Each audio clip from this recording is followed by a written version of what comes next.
enthusiasts, and welcome to Scaled Affairs, the show where I take a closer look on anime figures of all sorts. So sit back and relax while I'll show you what's maybe worth adding to your collection.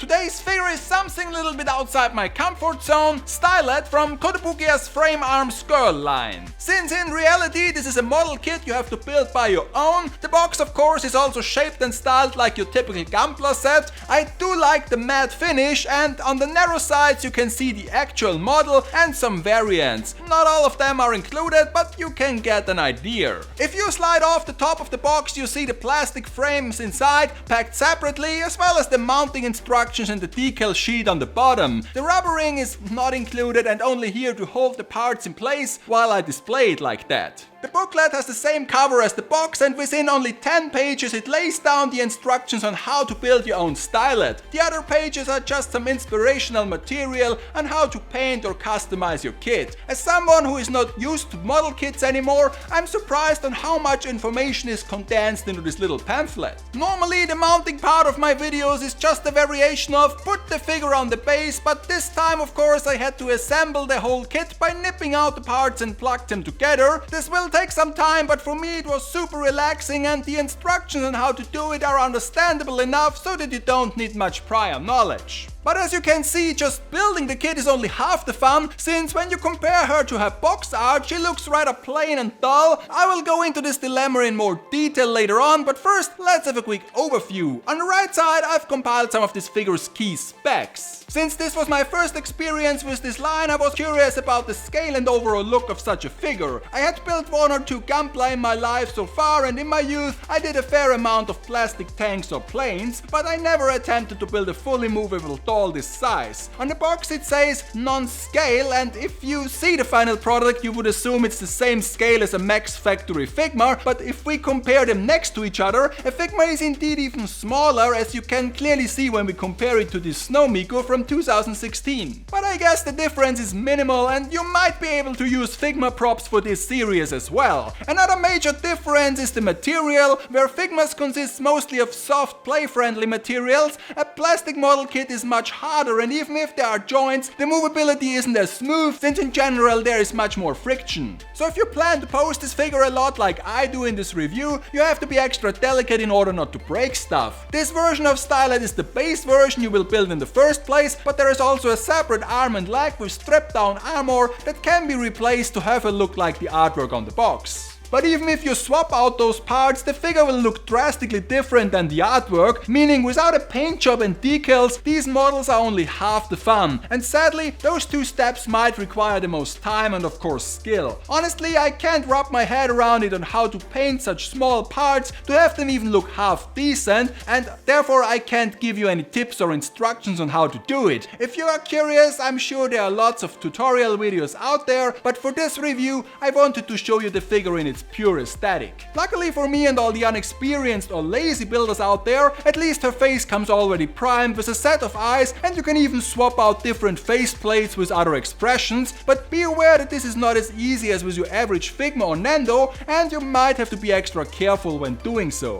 Stylet also comes with a variety of different weapons like a Gatling gun and some katanas, but don't get fooled by the promotional pictures like I did. The heavy armor you see on some photos is optional and has to be bought separately.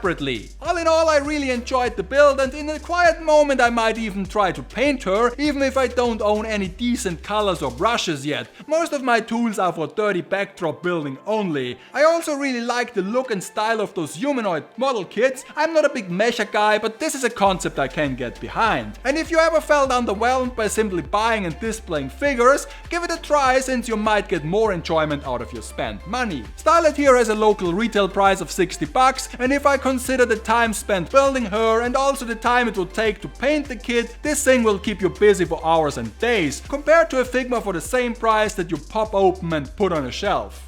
Next time it's back to scale figures. Didn't get a shipping confirmation yet, but the next video will drop as soon as she arrives. In the meantime, I'm back to crafting stuff for my photos. So I guess this wraps it up for today. Thanks for watching, and hopefully I will see you again in the future for another episode of Scaled Affairs. Until then, take care, keep collecting, and sacrifice your wallet, kun.